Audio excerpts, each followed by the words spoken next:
you see that a lot too, like on the West Coast. You had all these little, gangs that wasn't Crip or wasn't Blood, but then when one gang got, big enough or attractive enough for whatever reason, like those smaller gangs that was just independent join those. Yeah, maybe it's influence. It could be because some people scared, or it could be money.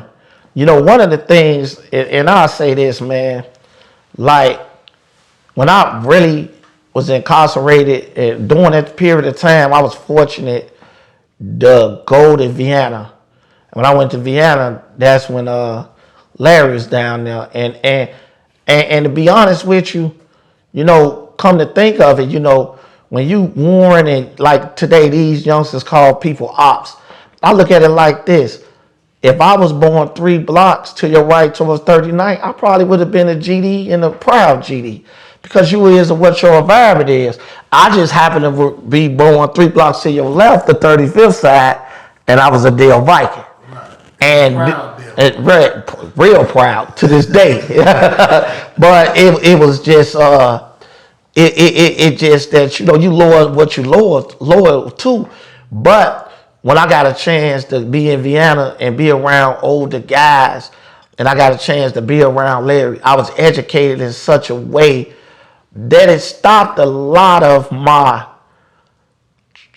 tribal, the way I think about tribes. Before then I might have said, man, I don't like GDs, or I don't like Stones. You know what I'm saying? I didn't understand. I didn't like the ones that I was fighting and what we was fighting against.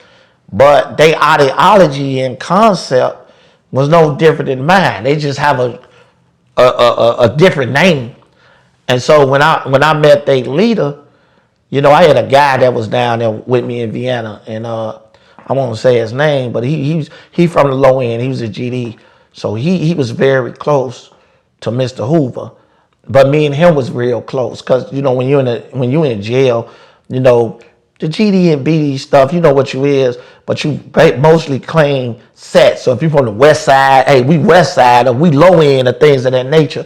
So a lot of them that was in there, we was under the low end act, and my guy was a student of the growth and development movement. And he used to tell me, like, hey, no, Rod, it's deeper than this. And he just showed me certain books and things that Mr. Hoover hooked them to, and he would read them books.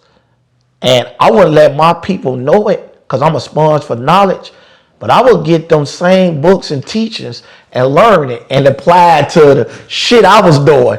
You know what I'm saying? So that's when my mentality changed, that it was no longer about gangbanging things of that nature. I understood where I came from, and because of the loss of life and because of the set of circumstances and the betrayal and the things that came from my land, it was very hard for me to understand at a young age, to grasp and willing to work with certain individuals. But as I got older, I began to see that it wasn't the gangs or none of those things. It was structural violence that had us going at each other. I got to see things in a different light.